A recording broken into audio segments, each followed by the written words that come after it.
ਵਾਹਿਗੁਰੂ ਜੀ ਕਾ ਖਾਲਸਾ ਵਾਹਿਗੁਰੂ ਜੀ ਕੀ ਫਤਿਹ। ਮੈਂ ਤੁਹਾਡੀ ਹੋਸਟ ਨਿਰਮ ਕੌਰ ਤੇ ਮੈਂ ਟੀਵੀ 84 ਦੇ ਸਾਰੇ ਦਰਸ਼ਕਾਂ ਤੇ ਸਰੋਤਿਆਂ ਦਾ ਹਾਰਦਿਕ ਸਵਾਗਤ ਕਰਦੀ ਹਾਂ ਪ੍ਰੋਗਰਾਮ ਸੱਚੋ ਸੱਚ ਵਿੱਚ, ਜਿਹੜੇ ਇਸ ਪ੍ਰੋਗਰਾਮ ਨਾਲ ਦੇਸ਼ਾਂ ਵਿਦੇਸ਼ਾਂ ਤੋਂ ਜੁੜ ਚੁੱਕੇ ਨੇ। ਪ੍ਰੋਗਰਾਮ ਸੱਚੋ ਸੱਚ ਦੀ ਰੋਇਰਵਾ ਡਾਕਟਰ ਅਮਰਜੀਤ ਸਿੰਘ ਜੀ ਰੋਜ਼ਾਨਾ ਤਰ੍ਹਾਂ ਸਟੂਡੀਓ ਵਿੱਚ ਮੇਰੇ ਨਾਲ ਸ਼ਾਮਲ ਨੇ। ਆਉਣਾ ਮਿਲ ਕੇ ਉਹਨਾਂ ਦੇ ਅੱਜ ਦੇ ਜਿਹੜੇ ਅਹਿਮ ਇਸ਼ੂ ਨੇ ਉਹਨਾਂ ਤੋਂ ਉਹਨਾਂ ਦਾ ਤਜ਼ੀਆ ਜਾਣਦੇ ਹਾਂ। ਜੀ ਡਾਕਟਰ ਸਾਹਿਬ ਵਾਹਿਗੁਰੂ ਜੀ ਕਾ ਖਾਲਸਾ ਵਾਹਿਗੁਰੂ ਜੀ ਕੀ ਫਤਿਹ। ਜੀ ਡਾਕਟਰ ਸਾਹਿਬ ਜੀ ਆਇਆਂ ਨੂੰ ਪ੍ਰੋਗਰਾਮ ਸੱਚੋ ਸੱਚ ਵਿੱਚ। ਬਹੁਤ ਮਿਹਰਬਾਨੀ ਜੀ ਡਾਕਟਰ ਸਾਹਿਬ ਅੱਜ 16 ਮਈ 2019 2 ਜੇਠ ਨਾਨਕਸ਼ਾਹੀ ਸੰਮਤ 551 ਦਾ ਦਿਨ ਹੈ ਤੇ ਡਾਕਟਰ ਸਾਹਿਬ ਪ੍ਰੋਗਰਾਮ ਸ਼ੁਰੂ ਕਰਨ ਤੋਂ ਪਹਿਲਾਂ ਅਸੀਂ ਆਪਣੇ ਦਰਸ਼ਕਾਂ ਤੇ ਸਰੋਤਿਆਂ ਨੂੰ ਹਮੇਸ਼ਾ ਤਰ੍ਹਾਂ ਦੱਸੀਏ ਵੀਅਰਸ, ਜੇ ਤੁਸੀਂ ਹੱਕ ਸੱਚ ਇਨਸਾਫ ਤੇ ਪੈਰਾ ਦਿੰਦਾ ਇੱਕੋ ਇੱਕ ਚੈਨਲ ਟੀਵੀ 84 ਨੂੰ ਦੇਖਣਾ ਚਾਹੁੰਦੇ ਹੋ ਤਾਂ ਤੁਸੀਂ ਦੇਖ ਸਕਦੇ ਹੋ Spectrum cable, RCN cable, Bell 5 cable in Canada, roku, Jadoo box, ਸ਼ਾਵਾ, Facebook TV 84 ਦੀ ਐਪ ਰਾਹੀਂ online streaming and IP box ਤੇ ਤੁਸੀਂ TV 84 ਨੂੰ ਦੇਖ ਸਕਦੇ ਹੋ। ਵੀਅਰਸ, ਜੇ ਤੁਸੀਂ TV 84 ਨਾਲ ਜਾਂ ਪ੍ਰੋਗਰਾਮ ਸੱਚੋ ਸੱਚ ਨਾਲ Facebook ਰਾਹੀਂ ਜੁੜੇ ਹੋ ਤਾਂ ਇਸ ਨੂੰ ਵੱਧ ਤੋਂ ਵੱਧ ਲਾਈਕ ਕਰੋ ਤੇ ਸ਼ੇਅਰ ਕਰੋ ਅਤੇ ਨਾਲ YouTube ਤੇ ਸਬਸਕ੍ਰਾਈਬ ਵੀ ਕਰੋ। ਇਹ ਵੀ ਅਸੀਂ ਆਪਣੇ ਦਰਸ਼ਕਾਂ ਨਾਲ ਸਾਂਝ ਪਾ ਦਈਏ ਕਿ ਤੁਸੀਂ TV 84 ਦੀ ਐਪ ਨੂੰ ਐਂਡਰੋਇਡ ਐਂਡ ਐਪ ਸਟੋਰ ਤੇ ਡਾਊਨਲੋਡ ਕਰਕੇ 24 ਆਵਰਸ TV 84 ਦੀ ਲਾਈਵ ਸਟ੍ਰੀਮ ਤੁਸੀਂ ਦੇਖ ਸਕਦੇ ਹੋ। Thank you so much. So keep watching TV 84। ਜੀ ਡਾਕਟਰ ਸਾਹਿਬ ਪ੍ਰੋਗਰਾਮ ਦੀ ਸ਼ੁਰੂਆਤ ਕਰਦੇ ਹਾਂ ਅੱਜ ਦੇ ਪਹਿਲੇ ਅਹਿਮ ਇਸ਼ੂ ਦੇ ਨਾਲ। ਜੀ ਡਾਕਟਰ ਸਾਹਿਬ ਕੀ ਕਹਿਣਾ ਚਾਹੋਗੇ? ਦੇਖੋ, ਸਭ ਤੋਂ ਪਹਿਲਾਂ ਤਾਂ ਅਸੀਂ ਸਾਡੇ ਦਰਸ਼ਕਾਂ ਵੱਲੋਂ ਹੀ ਸਾਨੂੰ ਦਿੱਤੇ ਗਏ ਇੱਕ ਸੁਨੇਹੇ ਨੂੰ ਸਾਂਝਾ ਕਰਨਾ ਚਾਹੁੰਦੇ ਹਾਂ। ਜੀ, ਇੱਕ ਦਰਸ਼ਕ ਨੇ ਪੁਆਇੰਟ ਆਊਟ ਕੀਤਾ ਕਿ ਤੁਹਾਡਾ YouTube ਦੇ ਉੱਤੇ ਸਬਸਕ੍ਰਾਈਬਰਸ ਦਾ ਨੰਬਰ 60,000 ਨੂੰ ਕ੍ਰਾਸ ਕਰ ਗਿਆ, 60K ਜੀ। ਸੋ ਅਸੀਂ ਸਾਰੇ ਵੀਰਾਂ ਭੈਣਾਂ ਦਾ ਸ਼ੁਕਰੀਆ ਵੀ ਅਦਾ ਕਰਦੇ ਹਾਂ ਜੀ। ਪਰ ਅਜੇ ਹਾਲਾਂਕਿ ਅਸੀਂ ਕੁਝ ਮਹੀਨੇ ਪਹਿਲਾਂ ਹੀ YouTube ਤੇ ਲਾਈਵ ਟੈਲੀਕਾਸਟ ਸ਼ੁਰੂ ਕੀਤਾ ਹੈ ਬਿਲਕੁਲ, ਔਰ ਅਸੀਂ ਇਹ ਜ਼ਰੂਰ ਬਹੁਤ ਸਾਰੇ ਸਾਈਟਸ ਜਾਂ ਵੀਡੀਓਜ਼ ਦੇ ਉੱਤੇ ਬਾਰ-ਬਾਰ ਕਿਹਾ ਹੁੰਦਾ ਹੈ ਸਬਸਕ੍ਰਾਈਬ ਕਰੋ, ਬੈਲ ਆਈਕਨ ਤੇ ਜਾਓ, ਬੈਲ ਕਾਨ ਤੇ ਜਾਓ, ਉਹਨੂੰ ਪ੍ਰੈਸ ਕਰੋ, ਇਹਨੂੰ ਕਰੋ ਜੀ। ਪਰ ਅਸੀਂ ਤਾਂ ਅਪੀਲ ਹੀ ਕਰ ਸਕਦੇ ਹਾਂ ਕਿ ਵੀ ਤੁਹਾਡੇ ਜਿਹੜੇ ਵੱਧ ਤੋਂ ਵੱਧ ਮਿੱਤਰ ਪਿਆਰੇ ਔਰ ਦਿਲਚਸਪੀ ਰੱਖਣ ਵਾਲੇ ਨੇ ਸਾਊਥ ਏਸ਼ੀਆ ਦੇ ਇਸ਼ੂਜ਼ ਤੇ ਜੀ, ਉਹਨਾਂ ਨੂੰ ਵੀ ਇਸ ਪ੍ਰੋਗਰਾਮ ਰਾਹੀਂ ਜੋੜੋ। ਔਰ ਅਸੀਂ ਤੁਹਾਡੀ ਇਨਪੁਟ ਦੇ ਵੀ ਹਮੇਸ਼ਾ ਤਲਬਗਾਰ ਹੈ ਬਿਲਕੁਲ ਕਿ ਤੁਸੀਂ ਸਾਨੂੰ ਸੁਝਾਅ ਵੀ ਦਿਓ, ਕਮੈਂਟ ਵੀ ਕਰੋ ਕਿ ਅਸੀਂ ਕਿਵੇਂ ਇਸ ਪ੍ਰੋਗਰਾਮ ਨੂੰ ਹੋਰ ਵੀ ਬਿਹਤਰ ਬਣਾ ਸਕਦੇ ਹਾਂ ਤੇ ਹੋਰ ਵੀ ਇਨਕਲੂਸਿਵ ਬਣਾ ਸਕਦੇ ਹਾਂ ਸਾਰਿਆਂ ਦੇ ਲਈ ਜੀ। ਅੱਜ ਦਾ ਜਿਹੜਾ ਓਪਨਿੰਗ ਇਸ਼ੂ ਹੈ ਇਹ ਸਾਡੇ ਭੈਣ ਅਮਨਜੋਤ ਕੌਰ ਜਿਹੜੇ ਕਿ ਸਾਨੂੰ ਪੂਰਾ ਇਨਫੋਰਮਡ ਰੱਖਦੇ ਨੇ ਜੀ। ਉਹਨਾਂ ਨੇ ਅੱਜ ਲਿਖਤ ਉਹਨਾਂ ਦੀ ਬਰੀਫ ਹੈ, ਪਰ ਉਹਨਾਂ ਨੇ ਸਾਨੂੰ ਨੇਪਾਲ ਦੀ ਇੱਕ ਅਖਬਾਰ ਦਾ ਟੈਲੀਗ੍ਰਾਫ ਨੇਪਾਲ ਦਾ ਲਿੰਕ ਭੇਜਿਆ ਕਿ ਕਿਵੇਂ ਉਸ ਟੈਲੀਗ੍ਰਾਫ ਨੇਪਾਲ ਨੇ ਖਾਲਿਸਤਾਨ ਦੇ ਇਸ਼ੂ ਨੂੰ ਹਮਾਇਤ ਦੇਣ ਦੀ ਗੱਲ ਕੀਤੀ ਹੈ। ਔਰ ਉਹਨਾਂ ਨੇ ਜਿਹੜਾ ਇੱਕ ਇਤਿਹਾਸਕ ਰਿਸ਼ਤਾ ਨੇਪਾਲ ਦੇ ਨਾਲ, ਜਦੋਂ ਕਿ ਮਹਾਰਾਣੀ ਜਿੰਦਾਂ ਜਿਹੜੀ ਕਿ ਅੰਗਰੇਜ਼ਾਂ ਨੇ 1846 ਦੀ ਪਹਿਲੀ ਸਿੰਘਾਂ ਫਰੰਗੀਆਂ ਦੀ ਜੰਗ ਤੋਂ ਬਾਅਦ ਉਸ ਨੂੰ ਗ੍ਰਿਫਤਾਰ ਕਰਕੇ ਪਹਿਲਾਂ ਸ਼ੇਖੂਪੁਰੇ ਦੇ ਕਿਲ੍ਹੇ 'ਚ ਰੱਖਿਆ, ਫਿਰ ਯੂਪੀ ਚਿਨਾਰ ਥਾਂ ਜੇਲ੍ਹ 'ਚ ਲੈ ਗਏ ਔਰ ਉੱਥੋਂ ਮਹਾਰਾਣੀ ਜਿੰਦਾਂ ਇੱਕ ਵਣਜਾਰਨ ਦੇ ਭੇਸ ਦੇ ਵਿੱਚ ਨਿਕਲ ਕੇ ਨੇਪਾਲ ਪਹੁੰਚ ਗਈ ਸੀ। ਔਰ ਨੇਪਾਲ ਦੇ ਰਾਜੇ ਨੇ ਉਹਨਾਂ ਨੂੰ, ਅੱਜ ਦੀ ਲੈਂਗੁਏਜ ਜਿਹਨੂੰ ਅਸੀਂ ਪੋਲੀਟੀਕਲ ਅਸਾਈਲਮ ਕਹਿੰਦੇ ਹਾਂ, ਪਰ ਉਦੋਂ ਉਹਨਾਂ ਨੂੰ ਐਜ਼ ਏ ਸਟੇਟ ਗੈਸਟ ਰੱਖਿਆ ਕਈ ਸਾਲ। ਔਰ ਇਹ ਵੀ ਅਸੀਂ ਜ਼ਿਕਰ ਕਰਾਂਗੇ ਵੀ ਨੇਪਾਲ ਨਾਲ ਸਾਡੇ ਕੀ ਰਿਸ਼ਤੇ ਰਹੇ ਨੇ ਮਹਾਰਾਜਾ ਰਣਜੀਤ ਸਿੰਘ ਦੇ ਵੇਲੇ ਵੀ ਜੀ। ਔਰ ਅੱਜ ਜੇ ਨੇਪਾਲ ਦੇ ਵਿੱਚ, ਕਿਉਂਕਿ ਜੋ ਕੁਛ ਇੰਡੀਅਨ ਏਜੰਸੀਆਂ ਰਾਹ ਔਰ ਇੰਟੈਲੀਜੈਂਸ ਬਿਊਰੋ ਔਰ ਕੱਲ੍ਹ ਦੇ ਪ੍ਰੋਗਰਾਮ 'ਚ ਅਸੀਂ ਦੱਸਿਆ ਸੀ ਕਿ ਕਿਵੇਂ 12 ਨਿਊਜ਼ ਜਿਹੜੀਆਂ ਉਹਨਾਂ ਦੀਆਂ ਇੰਟੈਲੀਜੈਂਸ ਏਜੰਸੀਜ਼, ਜਿਨ੍ਹਾਂ ਦੇ ਵਿੱਚ ਖਾਸ ਤੌਰ 'ਤੇ ਤਿੰਨੋਂ ਹੀ ਸਟੇਟਾਂ ਦੇ ਪੁਲਿਸ ਮੁਖੀ ਵੀ ਸ਼ਾਮਲ ਨੇ ਜੀ, ਜਿਨ੍ਹਾਂ ਦੇ ਵਿੱਚ ਜੰਮੂ ਕਸ਼ਮੀਰ, ਪੰਜਾਬ ਔਰ ਦਿੱਲੀ ਬਿਲਕੁਲ, ਉਹਨਾਂ ਨੇ ਹੋਮ ਮਿਨਿਸਟਰੀ ਦੀ ਹਦਾਇਤ ਦੇ ਉੱਤੇ ਕਿਵੇਂ ਉਹਨਾਂ ਨੂੰ, ਜਿਹਨੂੰ ਇੰਟੈਲੀਜੈਂਸ ਬਿਊਰੋ ਲੀਡ ਕਰ ਰਿਹਾ ਹੈ, 12 ਇੰਟੈਲੀਜੈਂਸ ਏਜੰਸੀਜ਼ ਔਰ ਪੁਲਿਸ ਮੁਖੀਆਂ 'ਤੇ ਬੇਸਡ ਇੱਕ ਸਪੈਸ਼ਲ ਵਾਚ ਗਰੁੱਪ ਬਣਾਇਆ, ਜਿਸ ਨੂੰ ਉਹਨਾਂ ਨੇ ਕਿਹਾ ਕਿ ਵੀ ਇਹ ਟੈਬ ਰੱਖੇਗਾ on Islamic and Sikh terrorism ਜੀ। ਸੋ ਜ਼ਾਹਰ ਹੈ ਕਿ ਉਹਦੇ 'ਚ ਬਹੁਤ ਸਾਰੀਆਂ ਈਵਨ ਜਿਹੜੇ ਇਹਨਾਂ ਦੇ ਇਕਨੋਮਿਕਲ ਡਿਪਾਰਟਮੈਂਟ ਨੇ ਉਹਨਾਂ ਦੇ ਵੀ ਇੰਟੈਲੀਜੈਂਸ ਸੈੱਲ ਦੇ ਨਾਲ ਉਹਨਾਂ ਨੇ ਜੋੜੇ ਨੇ। ਸੋ ਇਹ ਕਿਵੇਂ ਕੰਮ ਕਰਦੇ ਨੇ। ਔਰ ਨੇਪਾਲ ਕਿਉਂਕਿ ਜਿਹੜਾ ਇੱਕ ਸਟੇਜ ਦੇ ਉੱਤੇ ਪੂਰੀ ਤਰ੍ਹਾਂ ਇੰਡੀਅਨ ਏਜੰਸੀਆਂ ਦੀ ਗ੍ਰਿਪ ਦੇ ਵਿੱਚ ਸੀ ਜੀ, ਕਿਵੇਂ ਉੱਥੇ ਰਾਅ ਔਰ ਦੂਸਰੀਆਂ ਏਜੰਸੀਆਂ ਨੇ ਇੱਕ ਸਟੇਜ ਦੇ ਉੱਤੇ ਈਵਨ ਉਹਨਾਂ ਦੀ ਮੋਨਾਰਕੀ ਜਿਹੜਾ ਰਾਜਾਸ਼ਾਹੀ ਸਿਸਟਮ ਸੀ, ਜਿਹੜੇ ਇਹਨਾਂ ਤੋਂ ਥੋੜ੍ਹਾ ਬਾਹਰ ਜਾਣਾ ਚਾਹੁੰਦੇ ਸੀ, ਉਹਨਾਂ ਦੇ ਇੱਕੋ ਪਰਿਵਾਰ ਦੇ 10-12 ਜੀ ਉਸੇ ਹੀ ਪਰਿਵਾਰ ਦੇ ਕਿਸੇ ਹੋਰ ਮੈਂਬਰ ਤੋਂ ਕਤਲ ਕਰਵਾ ਦਿੱਤੇ ਸੀ।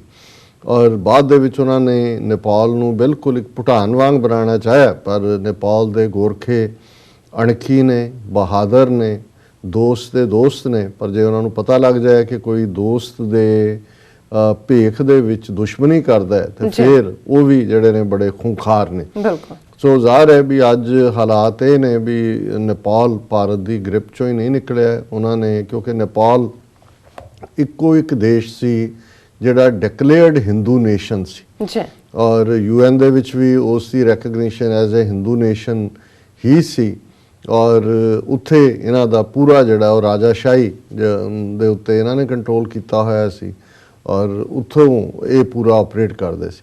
ਉੱਥੇ ਲੰਬਾ ਵਕਤ ਉਹਨਾਂ ਦਾ ਇੱਕ ਰੈਵੋਲੂਸ਼ਨਰੀ ਵਾਰ ਚੱਲੀ, ਕਿਉਂਕਿ ਨੇਪਾਲ ਦੇ ਵਿੱਚ ਵੀ ਕਾਸਟ ਸਿਸਟਮ ਬੜੀ ਵਰਸਟ ਫਾਰਮ 'ਚ ਹੈ ਔਰ ਬੇਸ਼ੱਕ ਉਹ ਮਾਓਇਜ਼ਮ ਦੇ ਰੂਪ ਦੇ ਵਿੱਚ ਹੀ ਸੀ, ਲੇਕਿਨ ਉਹ ਜਿਹੜੇ ਗਰੀਬ ਡਾਊਨ ਟਰੋਡਨ ਔਰ ਜਿਹੜੀ ਉੱਥੇ ਐਲੀਟ ਕਲਾਸ ਸੀ ਰਾਜਾਸ਼ਾਹੀ ਦੀ ਔਰ ਹਾਈ ਕਾਸਟ, ਜਿਹੜੇ ਬਹੁਤ ਸਾਰੇ ਰਾਜਸਥਾਨ ਮੱਧ ਪ੍ਰਦੇਸ਼ 'ਚੋਂ ਜਾ ਕੇ ਉੱਥੇ ਆਬਾਦ ਹੋਏ ਨੇ, ਉਹਨਾਂ ਦੇ ਖਿਲਾਫ ਜਦੋਂ ਇਹ ਲੰਬਾ ਵਕਤ ਚੱਲਿਆ, ਫਾਈਨਲੀ ਉਹ ਜੇਤੂ ਹੋਏ। ਉਹਨਾਂ ਨੇ ਆਪਣਾ ਕੰਟਰੋਲ ਵੀ ਕੀਤਾ ਔਰ ਉਸ ਤੋਂ ਬਾਅਦ ਉਹਨਾਂ ਨੇ ਪਹਿਲਾ ਕੰਮ ਕੀਤਾ ਵੀ ਉਹਨਾਂ ਨੇ ਮੋਨਾਰਕੀ ਸਿਸਟਮ ਖਤਮ ਕੀਤਾ, ਬਾਦਸ਼ਾਹਤ ਨੂੰ ਖਤਮ ਕੀਤਾ। ਫਿਰ ਉਹਨਾਂ ਨੇ ਇਹ ਹਿੰਦੂ ਨੇਸ਼ਨ ਵਾਲੀ ਗੱਲ ਮੁਕਾ ਕੇ ਉਹਨਾਂ ਨੇ ਡੈਮੋਕ੍ਰੈਟਿਕਲੀ ਆਪਣਾ ਜਿਹੜਾ ਇਲੈਕਸ਼ਨਸ ਕਰਵਾ ਕੇ ਕਨਸਟੀਟਿਊਸ਼ਨ ਬਣਾਇਆ ਔਰ ਉਸ ਕਨਸਟੀਟਿਊਸ਼ਨ ਦੇ ਵਿੱਚ ਉਹਨਾਂ ਨੇ ਆਪਣੇ ਹੱਕਾਂ ਨੂੰ ਸੇਫਗਾਰਡ ਕਰਕੇ ਇੰਡੀਆ ਦਾ ਇਨਫਲੂਐਂਸ ਜਿਹੜਾ ਉਹ ਕਾਫੀ ਖਤਮ ਕੀਤਾ।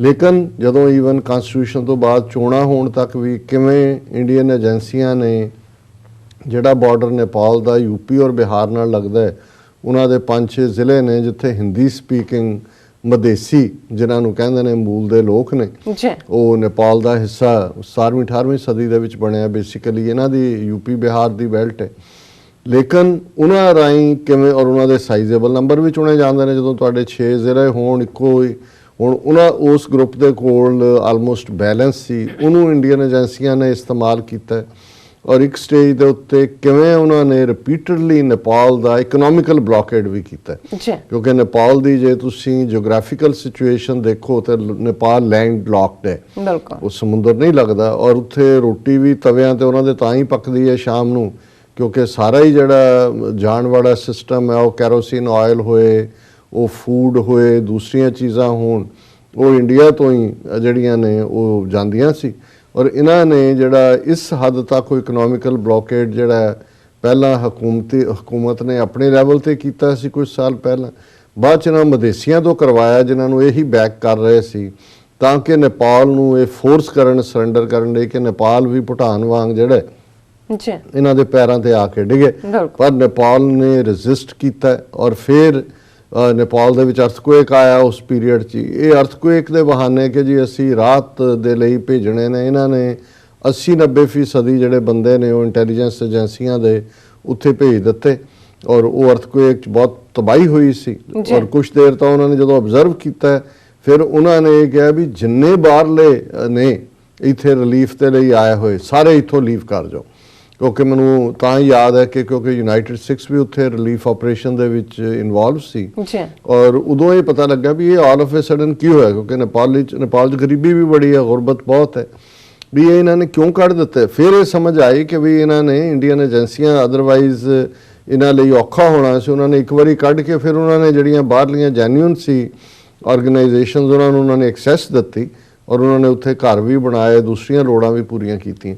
ਸੋ ਕੁੱਲ ਮਿਲਾ ਕੇ ਇਸ ਸਾਰੇ ਚੋਂ ਨਿਕਲ ਕੇ ਨੇਪਾਲ ਹੌਲੀ ਹੌਲੀ ਅੱਜ ਉੱਥੇ ਇੱਕ ਕਨਸਟੀਟਿਊਸ਼ਨਲ ਡੈਮੋਕ੍ਰੇਸੀ ਹੈ।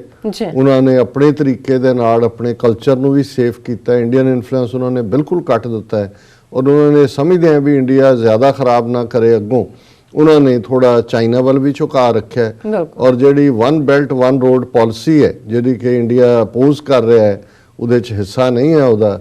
ਨੇਪਾਲ ਉਹਨਾਂ ਮੁਲਕਾਂ 'ਚੋਂ ਸੀ ਜਿਹਨੇ ਸਭ ਤੋਂ ਪਹਿਲਾਂ ਜੁਆਇਨ ਕੀਤਾ ਔਰ ਇਸੇ ਤਰ੍ਹਾਂ ਚਾਈਨਾ ਨੇ ਇਹ ਦੇਖਦਿਆਂ ਹੋਇਆਂ ਕਿ ਵੀ ਇਹ ਜਿਹੜੀ ਨੇਪਾਲ ਦੀ ਡਿਪੈਂਡੈਂਸ ਹੈ ਇੰਡੀਆ ਤੇ ਇਹ ਕਿਵੇਂ ਘਟਾਈ ਜਾਏ। ਜਿਵੇਂ ਚਾਈਨਾ ਨੇ ਬੜੇ ਬੜੇ ਇੰਜੀਨੀਅਰਿੰਗ ਵਰਲਡ 'ਚ ਵੀ ਮਾਰਵਲ ਕੀਤੇ ਨੇ, ਜਿਵੇਂ ਉਹਨਾਂ ਨੇ ਨੈਨਕਿੰਗ ਜਿਹੜੀ ਉਹਨਾਂ ਦੀ ਕੈਪੀਟਲ ਹੈ, ਨੈਨਕਿੰਗ ਤੋਂ ਲਹਾਸਾ ਜਿਹੜੀ ਤਿੱਬਤ ਦੀ ਕੈਪੀਟਲ ਹੈ ਉਹਦੇ ਤੱਕ ਕਿਵੇਂ ਬੁਲਟ ਟ੍ਰੇਨ ਚਲਾਈ ਹੈ, ਔਰ ਕਿੰਨੀ ਸਪੀਡ, ਔਰ ਇੰਨਾ ਕੁ ਪਪੂਲਰ ਹੈ ਵੀ 2-2 ਸਾਲ ਦੀਆਂ ਬੁਕਿੰਗਸ ਹੋਈਆਂ ਉਹਦੀਆਂ।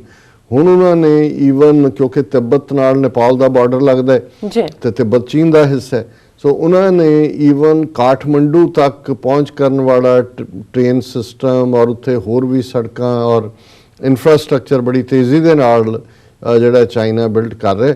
ਔਰ ਇਸ ਸਾਰੇ ਦੇ ਵਿੱਚ ਹੁਣ ਪਿਛਲੇ ਦਿਨਾਂ 'ਚ ਹੀ ਨੇਪਾਲ ਦਾ ਪ੍ਰਾਈਮ ਮਿਨਿਸਟਰ ਜਿਹੜਾ ਮਿਸਟਰ ਆਇਲੀ ਉਹ ਚੀਨ ਦੇ ਦੌਰੇ ਤੇ ਗਿਆ ਹੋਇਆ ਸੀ। ਔਰ ਜਿਹੜੀ ਇਹ ਸ਼ਰਾਰਤ ਕਰਦੇ ਨੇ ਹੁਣ ਇਹਦੇ 'ਚ ਕੋਈ ਸ਼ੱਕ ਨਹੀਂ ਹੈ। ਕੱਲ੍ਹ ਵੀ ਮੇਰੀ ਇੱਕ ਆਪਣੇ ਮਿੱਤਰ ਨਾਲ ਗੱਲ ਹੋ ਰਹੀ ਸੀ ਮੀਡੀਆ ਦੇ ਹਵਾਲੇ ਨਾਲ। ਮੈਂ ਕਿਹਾ ਹੁਣ ਉਹ ਜ਼ਮਾਨੇ ਗਏ ਕਿ ਜਦੋਂ ਕੋਈ ਘੜੀਆਂ ਦੇ ਵਿੱਚ ਕਿਸੇ ਨੇ ਵਾਇਰਲੈਸ ਲਾਇਆ ਹੁੰਦਾ ਸੀ ਜਾਂ ਕੋਈ ਹੋਰ ਕਿ ਜੀ ਜਸੂਸ ਹੈ, ਉਹਨੇ ਇਨਫੋਰਮੇਸ਼ਨ ਇਕੱਠੀ ਕੀਤੀ, ਉਹਨੇ ਭੇਜੀ। ਹੁਣ ਜਿਹੜੀ 90% ਜਸੂਸੀ ਹੈ ਬਿਲਕੁਲ ਜਾਂ ਇੰਟੈਲੀਜੈਂਸ ਗੈਦਰਿੰਗ ਥਰੂ ਜਰਨਲਿਸਟ ਹੈ। ਇਹ ਜਿੰਨੇ ਇਲੈਕਟ੍ਰੋਨਿਕ ਮੀਡੀਆ, ਔਰ ਇਹ ਨਹੀਂ ਵੀ ਇੱਕ ਦੇਸ਼ ਦਾ ਅਮਰੀਕਾ ਜਾਂ ਹੁਣ ਆ ਜਿੰਨੇ ਬੜੇ ਬੜੇ ਚੈਨਲ ਖੜੇ ਕੀਤੇ ਹੋਏ ਨੇ ਇਹ, ਔਰ ਉਹਦੇ ਨਾਲ ਇਕੱਲਾ ਇਹੀ ਨਹੀਂ ਕਿ ਉੱਥੋਂ ਇੰਟੈਲੀਜੈਂਸ ਗੈਦਰਿੰਗ ਹੈ ਜਾਂ ਟਰੈਪ ਹੈ ਜਾਂ ਕਿਵੇਂ ਉਹ ਉਹਨਾਂ ਨੂੰ ਰਿਕਰੂਟ ਕਰਦੇ ਨੇ, ਪਰ ਜਿਸ ਖਿੱਤੇ ਦੇ ਵਿੱਚ ਇਹਨਾਂ ਨੇ ਜਿਹੜੀ ਨੀਤੀ ਲਾਗੂ ਕਰਨੀ ਹੈ ਇਹੀ ਮੀਡੀਆ ਪਹਿਲਾਂ ਉੱਥੇ ਜਾ ਕੇ ਉਸ ਕਿਸਮ ਦੀਆਂ ਖਬਰਾਂ ਪਿਕ ਕਰਦਾ ਹੈ, ਇੱਕ ਮਾਹੌਲ ਬਣਾ ਦਿੰਦਾ ਹੈ, ਫਿਰ ਇੱਕ ਡਰ ਪੈਦਾ ਹੋ ਜਾਂਦਾ ਹੈ ਉਸ ਮੀਡੀਆ ਤੋਂ, ਉਸ ਤੋਂ ਬਾਅਦ ਐਕਟ ਹੁੰਦਾ ਹੈ, ਲੋਕਾਂ ਨੂੰ ਲੱਗਦਾ ਦੇਖੋ ਜੀ। ਪਰ ਇਹ ਸਾਰਾ ਉਸ ਗੇਮ ਦਾ ਹਿੱਸਾ ਹੁੰਦਾ ਹੈ। ਔਰ ਭਾਰਤ ਨੇ ਵੀ ਇਸ ਮਾਮਲੇ 'ਚ ਭਾਰਤ ਅਮਰੀਕਾ ਜਾਂ ਰੂਸ ਜਾਂ ਇਸ ਤੋਂ ਕਿਤੇ ਪਿੱਛੇ ਨਹੀਂ ਹੈ। ਉਹਨਾਂ ਦੇ ਕੋਲ ਇਸ ਵੇਲੇ ਵੈਲ ਆਇਲਡ ਨੈਟਵਰਕ ਹੈ ਮੀਡੀਆ ਦਾ ਵੀ। ਔਰ ਅਸੀਂ ਦੇਖਿਆ ਜਸਟਿਨ ਟਰੂਡੋ ਦੀ ਵਿਜ਼ਿਟ ਵੇਲੇ ਕਿ ਇਹੀ ਨਹੀਂ ਕਿ ਜਿਹੜਾ ਇੰਡੀਅਨ ਮੀਡੀਆ ਸੀ ਜਾਂ ਇੰਡੀਅਨ ਬੇਸਡ ਓਵਰਸੀਜ਼ ਮੀਡੀਆ ਸੀ ਹਿੰਦੂ ਡੋਮੀਨੇਟਡ, ਉਹਨਾਂ ਨੇ ਐਂਟੀ ਸਿੱਖ ਸਟੋਰੀਜ਼ ਪਲਾਂਟ ਕੀਤੀਆਂ। ਤੁਸੀਂ ਆਸਟ੍ਰੇਲੀਆ ਤੋਂ ਲੈ ਕੇ ਵਾਸ਼ਿੰਗਟਨ ਪੋਸਟ, ਨਿਊਯਾਰਕ ਟਾਈਮਜ਼ ਔਰ ਟੋਰਾਂਟੋ ਦੇ ਜਿਹੜੇ ਮੇਨ ਅਖਬਾਰ Globe and Mail and Toronto Sun, ਔਰ ਇਹ ਸਾਰੇ ਤੁਸੀਂ ਦੇਖ ਲਓ, ਇਹਨਾਂ ਸਾਰਿਆਂ ਦੇ ਵਿੱਚ ਹੀ ਤੁਹਾਨੂੰ ਨਜ਼ਰ ਆਏਗਾ ਵੀ ਕਿਵੇਂ, ਔਰ ਉਹ ਗੋਰੇ ਉਹਨਾਂ 'ਚੋਂ ਕਈ ਜਿਹੜੇ ਜਰਨਲਿਸਟ ਨੇ ਉਹ ਸਟੋਰੀਜ਼ ਪਲਾਂਟ ਇਵੇਂ ਲੱਗਾ ਕਿ ਸਾਰੀ ਦੁਨੀਆ ਹੀ ਸਾਡੇ ਅਗੇਂਸਟ। ਇਹ ਹੈ ਜਿਹੜਾ ਸਿਨਿਸਟਰ ਕੈਂਪੇਨ ਹੁੰਦਾ ਹੈ। ਔਰ ਇਸੇ ਤਰ੍ਹਾਂ ਹੁਣ ਬੇਸ਼ੱਕ ਇਹਨਾਂ ਦਾ ਨੇਪਾਲ ਦੇ ਪੋਲੀਟੀਕਲ ਸਿਸਟਮ 'ਚ ਕਿਉਂਕਿ ਮਧੇਸੀਆਂ ਰਾਹੀਂ ਇਹਨਾਂ ਨੇ ਬਲੌਕ ਕਰਨ ਦੀ ਕੋਸ਼ਿਸ਼ ਕੀਤੀ, eventually they had to fall in line ਕਿਉਂਕਿ ਦੂਸਰੀਆਂ ਸਾਰੀਆਂ ਧਿਰਾਂ ਇਕੱਠੀਆਂ ਹੋ ਗਈਆਂ ਔਰ ਉਹਨਾਂ ਨੇ ਆਪਣੀ ਮੈਜੋਰਟੀ ਬਣਾ ਲਈ। ਉਹਨਾਂ 'ਚ ਭਾਵੇਂ ਕਮਿਊਨਿਸਟ ਸੀ ਇੱਧਰਲੇ ਉੱਧਰਲੇ ਵੀ, ਉਹਨਾਂ ਨੇ ਕਨਸਟੀਟਿਊਸ਼ਨ ਬਣਾ ਲਿਆ। ਹੁਣ ਉਹ ਚਾਈਨਾ ਦੇ ਵੱਲ ਝੁਕਿਆ। ਹੁਣ ਇਹਨਾਂ ਨੂੰ ਇਹ ਲੱਗ ਰਿਹਾ ਵੀ ਇਹਨੂੰ ਕਿਵੇਂ ਜਿਹੜਾ ਨੇਪਾਲ ਨੂੰ ਅਨਕੰਫਰਟੇਬਲ ਕਰੀਏ। ਸੋ ਸ਼ਾਮ ਸਰਨ ਇਹਨਾਂ ਦਾ ਐਕਸ ਫੋਰਨ ਸੈਕਟਰੀ ਰਿਹਾ, ਉਹਦੀ ਕਾਫੀ ਇਨਵੋਲਵਮੈਂਟ ਰਹੀ ਨੇਪਾਲ 'ਚ ਮੀਡੀਆ ਰਾਹੀਂ, ਦੂਜਿਆਂ ਰਾਹੀਂ, ਉਹਨੂੰ ਵੀ ਵਿੱਚ ਵਾੜ ਕੇ ਇਹਨਾਂ ਦੀ ਕਰਨ ਦੀ ਕੋਸ਼ਿਸ਼ ਹੈ। ਔਰ ਜਿਹਦੇ ਕਰਕੇ ਹੁਣ ਪਿਛਲੇ ਦਿਨਾਂ 'ਚ ਸੀ ਕਿ ਨੇਪਾਲ ਦੇ ਵਿੱਚ ਮੀਡੀਆ ਦਾ ਸ਼ਿਕੰਜਾ ਕੱਸਿਆ ਜਾ ਰਿਹਾ ਹੈ। ਐਕਚੁਅਲੀ ਇਹ ਨਹੀਂ ਹੈ ਕਿ ਵੀ ਉਹ ਕੋਈ ਮੀਡੀਆ ਦੀ ਫਰੀडम ਦੇ ਉੱਤੇ ਅੰਕਸ਼ ਲਾਉਣ ਦੀ ਗੱਲ ਹੈ ਜਿਵੇਂ ਬਹੁਤਾ ਇੰਡੀਅਨ ਮੀਡੀਆ ਨੇ ਪ੍ਰਚਾਰਿਆ, ਕਿਉਂਕਿ ਉਹ ਇਹ ਦੇਖ ਰਹੇ ਨੇ ਕਿ ਇੰਡੀਅਨ ਮੀਡੀਆ ਜਿਹੜੇ ਇੰਡੀਅਨ ਏਜੰਸੀਆਂ ਨੇ ਉੱਥੋਂ ਦੇ ਆਪਣੇ ਜ਼ਰ ਖਰੀਦ ਮੀਡੀਆ ਰਾਹੀਂ ਇਸ ਕਿਸਮ ਦੀਆਂ ਖਬਰਾਂ ਪਲਾਂਟ ਕਰਦੇ ਨੇ। ਜਿਵੇਂ ਹੁਣ ਨੇਪਾਲ ਦੇ ਵਿੱਚ 30,000 ਤੋਂ ਜ਼ਿਆਦਾ ਤਿੱਬਤੀ ਜਿਹੜੇ ਨੇ ਐਗਜ਼ਾਈਲ ਵੀ ਰਹਿੰਦੇ ਨੇ। ਔਰ ਤਿੱਬਤ ਦਾ ਇਸ਼ੂ ਚਾਈਨਾ ਦੇ ਲਈ ਹਮੇਸ਼ਾ ਹੀ ਜਿਹਨੂੰ ਇਹ ਕਹੋ ਕਿ ਵੀ ਉਹਨਾਂ ਦੀ ਦੁੱਖ ਦੀ ਰਗ ਹੈ। ਇੰਡੀਆ ਨੇ ਵੀ ਜਿਵੇਂ 1959 ਦੇ ਵਿੱਚ ਦਲਾਈ ਲਾਮੇ ਨੂੰ ਉਹਦੇ ਹਜ਼ਾਰਾਂ ਫਾਲੋਅਰਸ ਦੇ ਨਾਲ ਭਾਰਤ ਦੇ ਵਿੱਚ ਵਾੜਿਆ, ਫਿਰ ਉਹਨਾਂ ਨੂੰ ਗਵਰਨਮੈਂਟ ਇਨ ਐਗਜ਼ਾਈਲ ਜਲਾਵਤਨ ਸਰਕਾਰ ਬਣਾ ਕੇ ਦਿੱਤੀ, ਧਰਮਸ਼ਾਲਾ ਉਹਦਾ ਹੈੱਡਕੁਆਟਰ ਬਣਾਇਆ ਔਰ ਹੁਣ ਤੱਕ ਵੀ ਉਹ ਦਲਾਈ ਲਾਮੇ ਨੂੰ ਇਸਤੇਮਾਲ ਕਰਦੇ ਨੇ। ਔਰ ਨੇਪਾਲ ਦੇ ਵਿੱਚ ਵੀ ਬੇਸ਼ੱਕ ਉਹਨਾਂ ਨੇ ਉਸ ਜ਼ਮਾਨੇ 'ਚ ਕਿਉਂਕਿ ਇੰਡੀਆ ਦੇ ਇਨਫਲੂਐਂਸ ਥੱਲੇ ਸੀ, ਨੇਪਾਲ ਮੋਨਾਰਕੀ ਸੀ, ਸੋ 30,000 ਉੱਥੇ ਬੈਠੇ ਨੇ। ਹੁਣ ਜਦੋਂ ਨੇਪਾਲ ਦਾ ਹੁਣ ਪ੍ਰੈਜ਼ੀਡੈਂਟ ਚੀਨ ਦੇ ਦੌਰੇ ਤੇ ਸੀ, ਨੇਪਾਲੀ ਮੀਡੀਆ 'ਚ ਖਬਰ ਲੱਗੀ ਕਿ ਜੀ ਦਲਾਈ ਲਾਮਾ ਜਿਹੜਾ ਉਹ ਫਲਾਣੀ ਥਾਂ ਤੋਂ ਜਿਹੜਾ ਉਹ ਆਪਣਾ ਉਹਨੇ ਇਲਾਜ ਕਰਵਾਇਆ ਔਰ ਇਲਾਜ ਕਰਵਾ ਕੇ ਹੁਣ ਉਹ ਫਲਾਂ ਥਾਂ ਪਹੁੰਚ ਗਿਆ। ਹਾਲਾਂਕਿ ਇਹਦਾ ਕੋਈ ਸਬੰਧ ਨੇਪਾਲ ਜਾਂ ਚੀਨ ਨਾਲ ਨਹੀਂ ਸੀ, ਪਰ ਐਨ ਉਸ ਮੌਕੇ ਦੇ ਉੱਤੇ ਨੇਪਾਲੀ ਮੀਡੀਆ 'ਚ ਦਲਾਈ ਲਾਮੇ ਦੀ ਖਬਰ ਲੱਗਣੀ ਵੀ ਜ਼ਾਹਰ ਹੈ ਕਿ ਇਹ ਏਜੰਸੀਆਂ ਦੀ ਸ਼ਰਾਰਤ ਸੀ। ਸੋ ਉਹਨਾਂ ਨੇ ਸ਼ਿਕੰਜਾ ਕੱਸਿਆ।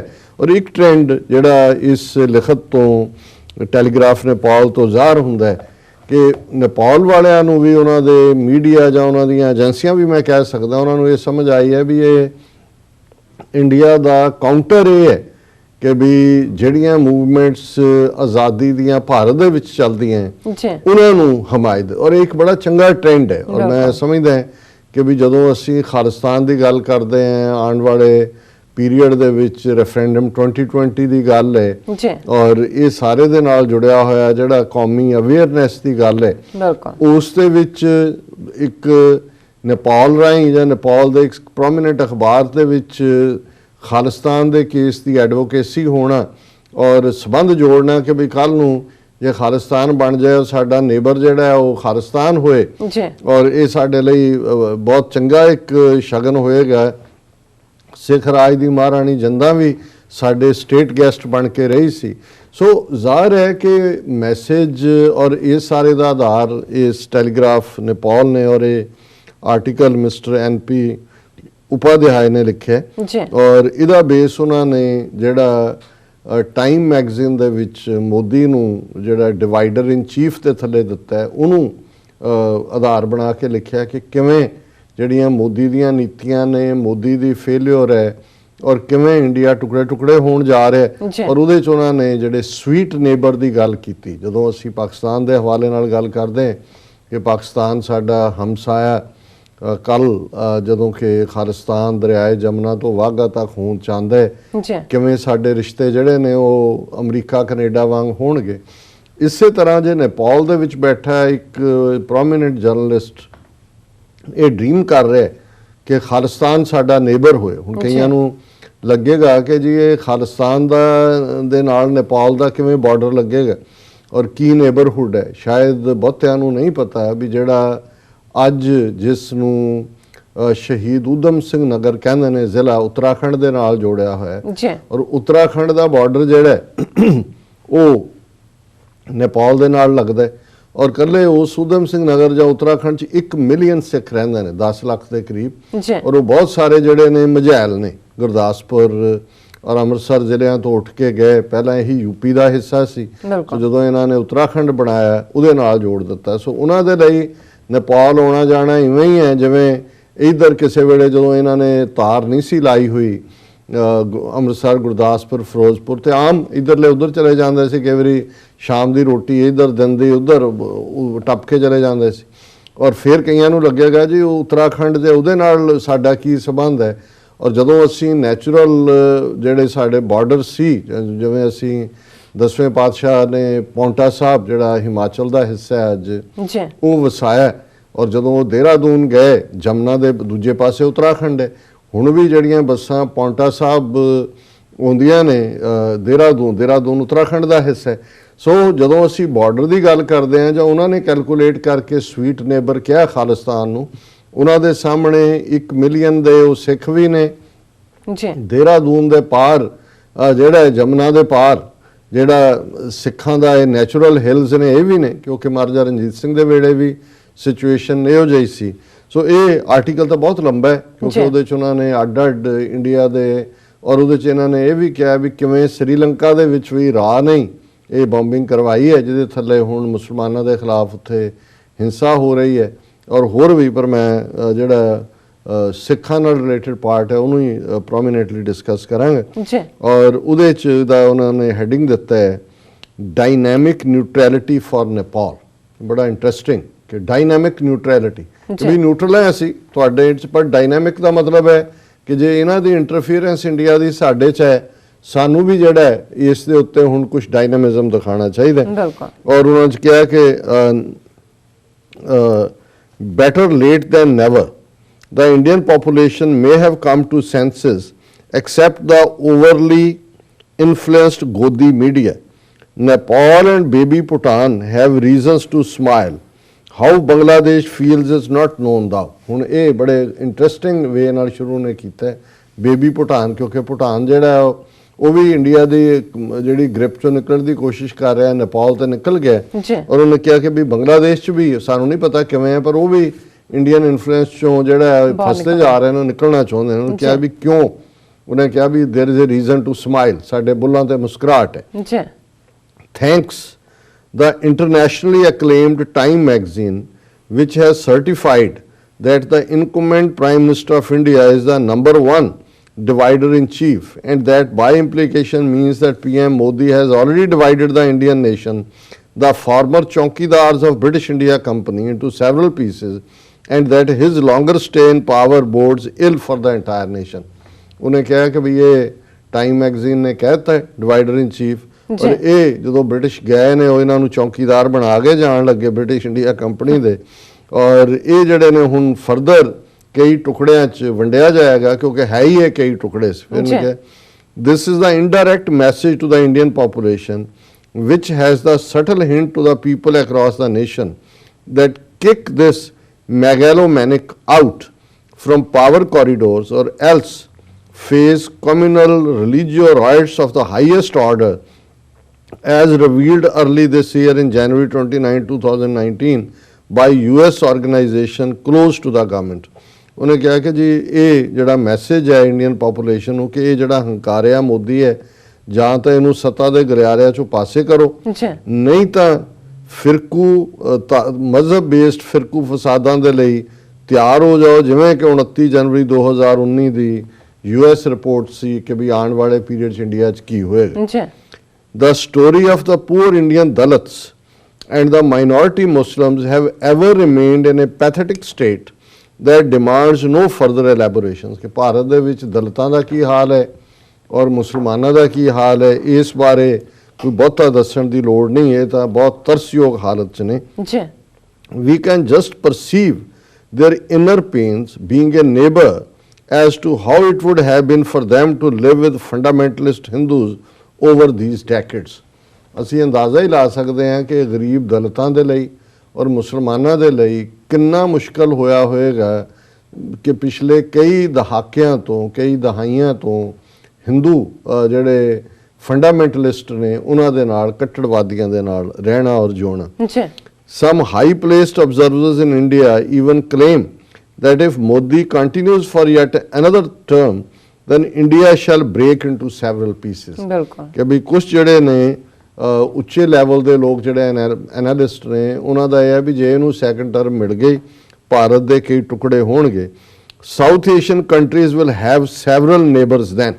ਉਹਨੇ ਕਿਹਾ ਜੀ ਫਿਰ ਜਿਹੜੀਆਂ ਅਸੀਂ ਸਾਊਥ ਏਸ਼ੀਆ ਦੇ ਨੇਸ਼ਨ ਹੈ ਜਿਹੜੇ ਸਾਊਥ ਏਸ਼ੀਆ 'ਚ ਹੀ 7-8 ਨੇਸ਼ਨ ਨੇ ਕਿ ਵੀ ਅਸੀਂ ਫਿਰ ਸਾਡੇ ਹੋਰ ਵੀ ਕਈ ਗੁਆਂਢੀ ਹੋਣਗੇ। ਔਰ ਹੁਣ ਇੱਥੋਂ ਸਿੱਖ ਨੈਰੇਟਿਵ ਸ਼ੁਰੂ ਹੁੰਦਾ ਹੈ ਵੀ ਜਦੋਂ ਇਹਨਾਂ ਨੇ ਇੰਡੀਆ ਨੇ ਟੁੱਟਣਾ ਤੇ ਨੇਪਾਲ ਦੇਖ ਰਿਹਾ ਵੀ ਨੇਪਾਲ ਦੇ ਕਿਹੜੇ ਨੇਬਰ ਹੋਣਗੇ। ਉਹ ਕਹਿੰਦਾ Nepal will love to have Punjab as its preferred neighbour as Maharani Jind Kaur was already a guest of Nepal when she sought asylum here upon King Ranjit Singh's death at time of the Rana regime in Nepal. Nice. हाँ, उन्होंने कहा जी भी असी Nepal will love to have Punjab as its preferred neighbor. कि भी वो कहना सानू तां चाह चढ़ गए कि पंजाब जिहड़ा है वो साडा गुआंढी बनेगा जिन्हां दी महाराणी जिंद कौर किसी वेले साडे नेपाल दे विच जदों कि नेपाल च राणा डायनेस्टी ਦਾ ਰੂਲ ਸੀ ਰਾਜ ਸੀ ਉਹ ਸਾਡੇ ਸਟੇਟ ਗੈਸਟ ਸੀ ਔਰ ਉਹਨੂੰ ਇੱਥੇ ਅਸਾਈਲਮ ਜਿਹੜੀ ਹੈ ਉਹਨੇ ਸੀਕ ਕੀਤੀ ਸੀ। the Khalistan movement is trying its best दाव कि खालिस्तान लहर इस वेले अपने जोबन वाल जा रही है। फिर उन्होंने NB करके दिता है we poke nose on Indian affairs and India has been uninterruptedly doing so in Nepal's exclusive internal matters. We shall write on Kashmir and Khalistan issue as long as India pokes its nose in Nepali affairs. The logic is very simple. ਇਹ ਵੈਸੇ ਨਾ ਵੀ explanation ਦਿੰਦੇ ਤਾਂ ਸਮਝ ਆ ਜਾਣੀ ਸੀ। ਉਹ ਕਹਿੰਦੇ ਕਿ ਵੀ ਅਸੀਂ ਹੁਣ ਆਉਣ ਵਾਲੇ ਪੀਰੀਅਡ ਖਾਲਿਸਤਾਨ ਔਰ ਕਸ਼ਮੀਰ ਦੀ ਹਮਾਇਤ ਕਰਾਂਗੇ ਕਿਉਂਕਿ ਇੰਡੀਆ ਜਿਹੜਾ ਉਹ ਸਾਡੇ ਨੇਪਾਲ ਦੇ ਅੰਦਰੂਨੀ ਮਾਮਲਿਆਂ ਦੇ ਵਿੱਚ ਦਖਲਅੰਦਾਜ਼ੀ ਕਰ ਰਿਹਾ। ਅਸੀਂ ਨਹੀਂ ਸੀ ਚਾਹੁੰਦੇ ਵੀ ਅਸੀਂ ਕਰੀਏ ਪਰ ਇਹਨਾਂ ਨੇ ਸਾਨੂੰ ਮਜਬੂਰ ਕਰ ਦਿੱਤਾ ਹੈ ਕਿ ਅਸੀਂ ਜਿਹੜਾ ਖਾਲਿਸਤਾਨ ਔਰ ਕਸ਼ਮੀਰ ਦੀ ਹਮਾਇਤ ਕਰੀਏ। ਫਿਰ ਉਹਨਾਂ ਨੇ ਸਿੱਖ ਇਸ਼ੂ ਬਾਰੇ ਕਿਉਂਕਿ ਜ਼ਾਹਰ ਹੈ ਵੀ ਇਹ ਨੇਪਾਲ ਟੈਲੀਗ੍ਰਾਫ ਨੇਪਾਲੀ ਲੋਕਾਂ ਲਈ ਹੈ। On June 6, 2019, it has been some 35 years, says a press note released by Sikhs for Justice, since the Indian government's invasion on Darbar Sahib. ਹੁਣ ਕਿਉਂਕਿ 6 ਜੂਨ ਨੂੰ ਬਹੁਤ ਵੱਡੀ ਰੈਲੀ ਜਿਹੜੀ ਹੈ ਉਹ ਲਿੰਕਨ ਮੈਮੋਰੀਅਲ ਵਾਸ਼ਿੰਗਟਨ 'ਚ ਰੱਖੀ ਹੈ ਜੀ ਔਰ ਅੱਜ ਵੀ ਜਿਉਂ ਹੀ 9:30 ਵਜੇ ਇਹ ਸਾਡਾ 9 ਤੋਂ 9:30 ਖਬਰਾਂ ਖਤਮ ਹੋਣਗੀਆਂ 1 ਘੰਟੇ ਦੀ panel discussion Sikhs for justice ਦੇ ਔਰ ਸਿੱਖ ਕੋਆਰਡੀਨੇਸ਼ਨ ਕਮੇਟੀ ਦੇ ਨੁਮਾਇੰਦੇ ਉਸ ਦੇ ਵਿੱਚ ਹੋਣਗੇ ਜੀ ਔਰ ਦਰਸ਼ਕ ਜੁੜੇ ਰਹਿਣ। ਔਰ ਇਹ 6 ਜੂਨ ਨੂੰ ਲੈ ਕੇ ਜਿੱਦਣ ਹਜ਼ਾਰਾਂ ਦੀ ਗਿਣਤੀ ਦੇ ਵਿੱਚ ਸਿੱਖ ਸੰਗਤਾਂ ਇਕੱਲੇ ਵਾਸ਼ਿੰਗਟਨ ਚੋਂ ਨਹੀਂ ਸਾਰੇ ਈਸਟ ਕੋਸਟ ਚੋਂ ਅਮਰੀਕਾ ਭਰ ਚੋਂ ਜੀ ਮਿਡ ਵੈਸਟ ਚੋਂ ਔਰ ਅੱਜ ਹੀ ਉਹਨਾਂ ਦੇ ਦੱਸ ਰਹੇ ਸੀ ਸਿੱਖਸ ਫਾਰ ਜਸਟਿਸ ਦੇ ਨੁਮਾਇੰਦੇ ਕਿ ਈਵਨ ਕਲੀਵਲੈਂਡ ਓਹਾਇਓ ਔਰ ਨਾਰਥ ਕੈਰੋਲਾਈਨਾ ਸੋ 4 ਬੱਸਾਂ ਜਿਹੜੀਆਂ ਨੇ ਸਾਰੀ ਇਸ ਬੈਲਟ ਚੋਂ ਵੀ ਆ ਰਹੀਆਂ। ਸੋ ਇਹ ਬਹੁਤ ਵੱਡੀ ਰੈਲੀ ਹੋਏਗੀ ਜੀ ਔਰ ਇਹਦੀ ਧਮਕ ਜਿਹੜੀ ਹੈ ਆਲਰੇਡੀ ਨੇਪਾਲ ਦੇ ਕਾਠਮੰਡੂ ਤੱਕ ਪਈ ਹੈ। ਉਹਨਾਂ ਨੇ ਇਹਦੇ ਹੀ ਹਵਾਲੇ ਨਾਲ ਗੱਲ ਕੀਤੀ ਹੈ ਕਿ 6 ਜੂਨ 2019 ਨੂੰ 35 ਸਾਲ ਹੋ ਜਾਣਗੇ ਔਰ ਦਰਬਾਰ ਸਾਹਿਬ ਤੇ ਹਮਲੇ ਨੂੰ ਔਰ ਉਹਦੇ 'ਚ ਉਹਨਾਂ ਨੇ ਕਿਹਾ ਕਿ ਵੀ ਪ੍ਰੈਸ ਨੋਟ 'ਚ ਅਪੀਲ ਕੀਤੀ ਗਈ ਹੈ the Sikhs around the world to show the world that Sikhs demand a sovereign Punjab by joining Sikhs for Justice in Khalistan referendum 2020 rally to be held at Lincoln Memorial, Washington DC। उन्होंने कहा कि जो उन्होंने call ਦਿੱਤੀ ਹੈ ਕਿ Lincoln memorial ਆਓ ਔਰ ਦੁਨੀਆ ਨੂੰ ਦੱਸੋ ਕਿ ਵੀ ਅਸੀਂ ਆਜ਼ਾਦ ਖਾਲਿਸਤਾਨ ਚਾਹੁੰਦੇ। This means that the Sikhs are in a determined mood to have their own nation as they have had in the past। ਇਹ ਬੜਾ ਇੰਪੋਰਟੈਂਟ ਹੈ ਕਹਿਣਾ ਕਿਉਂਕਿ ਉਹ ਨੇਪਾਲੀ ਉਹਨਾਂ ਦੇ ਨਾਲ ਔਰ ਮਹਾਰਾਜਾ ਰਣਜੀਤ ਸਿੰਘ ਦੀ ਫੌਜ ਦੇ ਵਿੱਚ ਹਾਲਾਂਕਿ ਥੋੜੀ ਜਿਹੀ ਇੱਕ ਟਸਲ ਵੀ ਨੇਪਾਲ ਦੀ ਆਰਮੀ ਨਾਲ ਹੋਈ ਜਦੋਂ ਜਿਹੜਾ ਕਾਂਗੜਾ ਜ਼ਿਲ੍ਹਾ ਪੰਜਾਬ ਰਾਜ ਦਾ ਹਿੱਸਾ ਬਣਿਆ ਉਹਦੀ ਇੱਕ ਕਹਾਣੀ ਹੈ ਸਿੱਖ ਰਾਜ ਦੇ ਵੇਲੇ। ਨੇਪਾਲ ਦਾ ਇੱਕ ਬੜਾ ਬਹਾਦਰ ਜਰਨੈਲ ਅਮਰ ਸਿੰਘ ਥਾਪਾ ਜਿਹਨੇ ਨੇਪਾਲ ਤੋਂ ਨਿਕਲਿਆ ਉਹ ਉੱਤਰਾਖੰਡ ਦੇ ਜਿਹੜਾ ਹੁਣ ਇਹ ਮਦੇਸੀ ਔਰ ਦੂਸਰੇ ਨੇ ਇਹ ਇਲਾਕੇ ਵੀ ਉਸ ਪੀਰੀਅਡ 'ਚ ਉਹਨੇ ਫਤਿਹ ਕੀਤੇ। ਇੱਧਰੋਂ ਨਿਕਲ ਕੇ ਉਹ ਸ਼ਿਮਲਾ ਔਰ ਇਹ ਸਾਰੇ ਜਿਹੜੇ ਨੇ ਉਹ ਵੀ ਨੇਪਾਲ ਦੇ ਕੰਟਰੋਲ 'ਚ ਸੀ। ਡਿਸਟ੍ਰਿਕਟ ਕਾਂਗੜਾ ਜਿਹਦੇ 'ਚ ਅੱਜ ਦੇ ਹਿਮਾਚਲ ਦੇ ਕਾਂਗੜਾ ਕੁੱਲੂ ਲਾਹੌਲ ਸਪੀਤੀ ਇਹ ਸਾਰੇ ਜ਼ਿਲ੍ਹੇ ਆ ਜਾਂਦੇ ਨੇ ਬਹੁਤ ਵੱਡਾ ਚੰਗ ਉਹਨੇ ਆ ਕੇ ਕਾਂਗੜੇ ਦਾ ਬਹੁਤ ਪੁਰਾਣਾ ਕਿਲ੍ਹਾ ਹੈ ਮੈਂ ਵੀ ਦੇਖਿਆ ਹੋਇਆ ਔਰ ਉਹ ਕਈ ਵਾਰੀ ਉਹਦੇ ਬਾਰੇ ਹੁੰਦਾ ਸੀ ਕਾਂਗੜਾ ਕਿਲ੍ਹੇ ਬਾਰੇ ਵੀ ਦਿੱਲੀ ਤੋਂ ਜਦੋਂ ਕਦੇ ਬਾਗੀ ਹੋ ਜਾਂਦੇ ਸੀ ਤੇ ਦਿੱਲੀ ਦੀਆਂ ਫੌਜਾਂ ਵੀ ਉਹਨੂੰ ਨਹੀਂ ਸੀ ਸਰ ਕਰ ਸਕਦੀਆਂ ਕਿਉਂਕਿ ਉਹ ਬਣਿਆ ਇਸ ਤਰੀਕੇ ਨਾਲ ਹੋਇਆ। ਫਿਰ ਕਦੇ ਮੀਂਹ ਪੈ ਜਾਂਦਾ ਨੇ ਕਦੇ ਹੜ੍ਹ ਆ ਜਾਂਦੇ ਸੀ ਉਦੋਂ ਬਿਮਾਰੀ ਹੋ ਜਾਂਦੀ ਸੀ ਕਿਲੇ ਨੂੰ ਘੇਰਾ ਹੀ ਪਾ ਸਕਦੇ ਨੇ ਕਿਲੇ ਤਾਂ ਇਸੇ ਲਈ ਹੁੰਦੇ ਨੇ।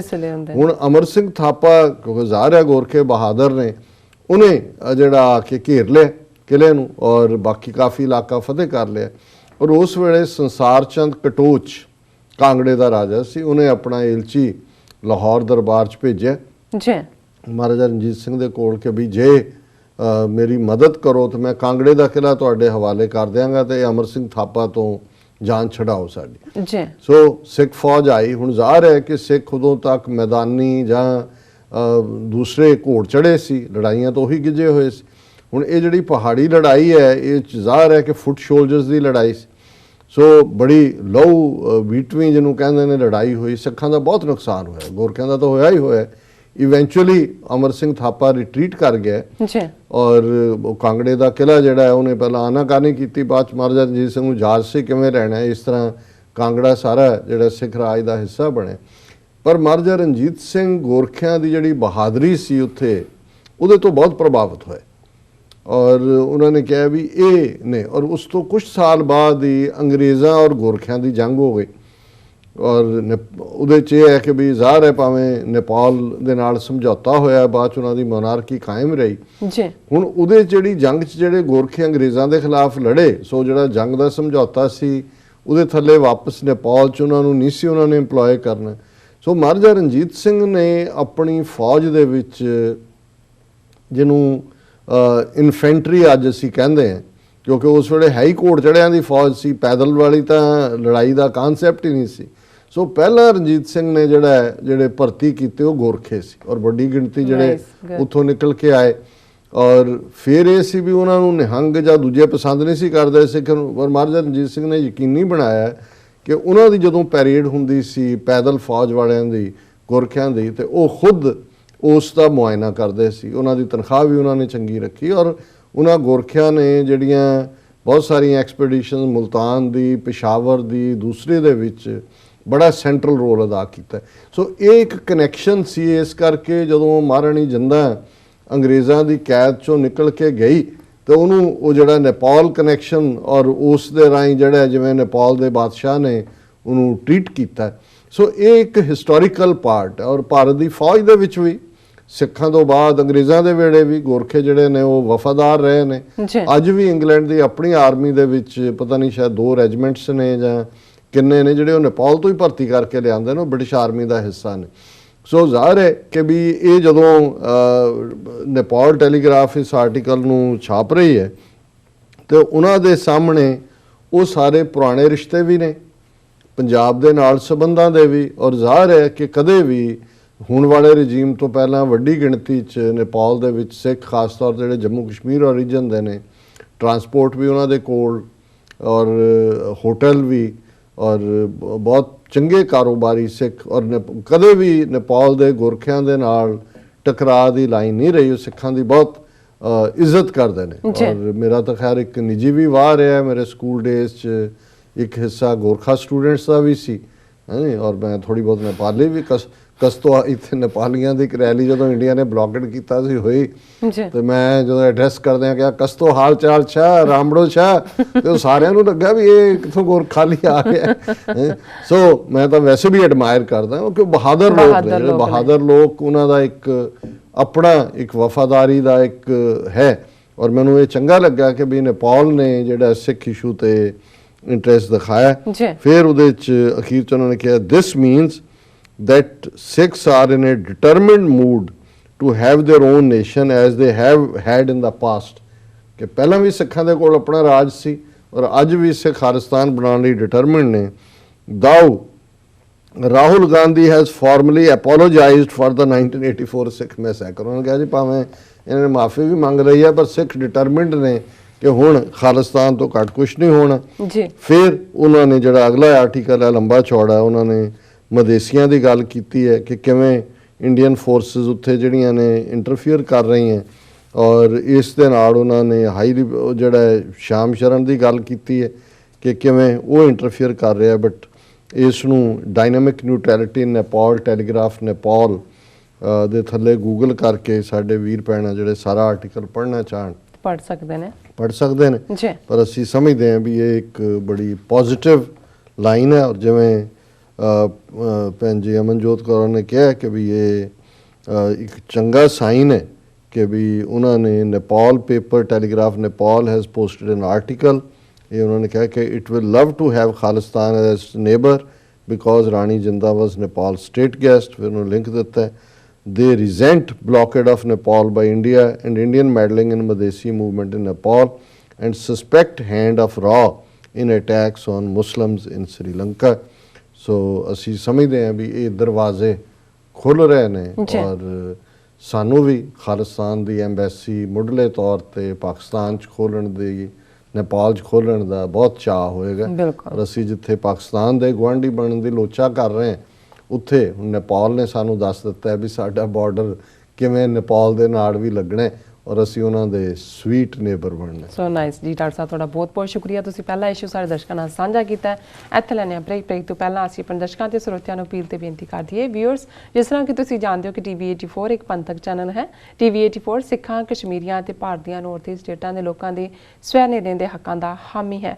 ਅਸੀਂ ਚਾਹਾਂਗੇ ਕਿ ਤੁਸੀਂ TV 84 ਦੀ ਚੜ੍ਹਦੀ ਕਲਾ ਲਈ ਵੱਧ ਤੋਂ ਵੱਧ ਡੋਨੇਟ ਕਰੋ। ਡੋਨੇਟ ਕਰਨ ਲਈ ਸਾਡੀ ਵੈਬਸਾਈਟ tv84.tv ਤੇ ਜਾ ਕੇ ਪੇਪਲ ਦੀ ਵਰਤੋਂ ਕਰਕੇ ਵਨ ਟਾਈਮ ਡੋਨੇਟ ਕਰ ਸਕਦੇ ਹੋ, ਮੰਥਲੀ ਡੋਨੇਟ ਵੀ ਕਰ ਸਕਦੇ ਹੋ। ਤੁਸੀਂ TV 84 ਦੇ ਨਾਮ ਤੇ ਚੈੱਕ ਬਣਾ ਕੇ ਸਾਨੂੰ ਮੇਲ ਵੀ ਕਰ ਸਕਦੇ ਹੋ ਸਾਡੇ ਇਸ ਪਤੇ ਤੇ 36-01 37th Avenue, ਲੌਂਗ ਆਈਲੈਂਡ ਸਿਟੀ, ਨਿਊਯਾਰਕ 11101 USA। ਜਾਂ ਫਿਰ ਤੁਸੀਂ ਸਾਨੂੰ ਫੋਨ ਰਾਹੀਂ ਵੀ ਸੰਪਰਕ ਕਰ ਸਕਦੇ ਹੋ ਸਾਡੇ ਫੋਨ ਨੰਬਰ ਤੇ 5164060694।